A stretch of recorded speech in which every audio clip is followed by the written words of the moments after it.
অনুরাগের ছোঁয়ায় আমরা এখন দেখতে পাচ্ছি নানা সমস্যার মধ্যে দিয়ে যাচ্ছে দুটো সম্পর্ক। একদিকে সুদীপা আর আদিত্য, আর অন্যদিকে অভ্রজিৎ আর পরমা। সুদীপা ভেবে যাচ্ছে আদিত্যর সাথে তার সম্পর্কটা একটা ডিল, আর অন্যদিকে পরমার প্রতি অভ্রজিতের ভালোবাসা সে জাহির করতে পারছে না। এই দুই সম্পর্ক কি পরিণতি পাবে?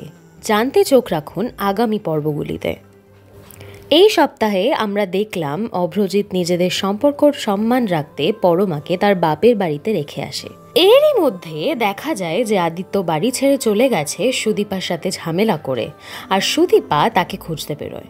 ইতিমধ্যেই গায়ত্রীকে রূপা আঘাত করে এবং গায়ত্রী রূপাকে বাড়ি থেকে বের করে দেয়। রাস্তায় কুন্তলা রূপাকে কিডন্যাপ করে নেয়। রূপাকে কোথাও খুঁজে না পেয়ে অভ্রজিৎ রূপাকে খুঁজতে পরমার বাড়ি চলে আসে। পরমা যখন জানতে পারে রূপাকে খুঁজে পাওয়া যাচ্ছে না, সেও বেরিয়ে পড়ে রূপাকে খুঁজতে। সুদীপা এদিকে খুঁজতে খুঁজতে আদিত্যকে রাস্তায় পড়ে থাকতে দেখে। জোরে বৃষ্টি নামে, আর সেই তুমুল বৃষ্টিতে আটকে যাওয়ার কারণে আদিত্য আর সুদীপা সেই রাতটা এক কনস্টেবলের আত্মীয়র বাড়িতে আশ্রয় নেয়। পরের দিন একদিকে যেমন রূপাকে খোঁজা হচ্ছে, অন্যদিকে সুদীপা, আদিত্য, পরমা আর অভ্রজিৎ এসে দেখে যে কুন্তলা তাদের বাড়ি এসেছে।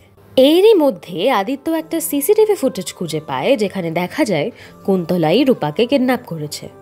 নিজের প্রাণ বাঁচাতে কুন্তলা বন্দুক বের করে গায়ত্রীকে মেরে ফেলার হুমকি দেয়, আর তাকে বাঁচাতে গিয়ে সুদীপার হাতে গুলি লাগায়।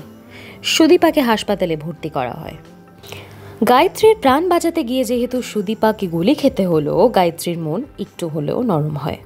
আর তাই যখন সুদীপা বাড়ি ফিরে এলো, গায়ত্রী আদিত্য আর সুদীপাকে বলল তারা যেন আর আউট হাউসে না থাকে। তাহলে কি এবার সুদীপার জীবন বদলাতে চলেছে?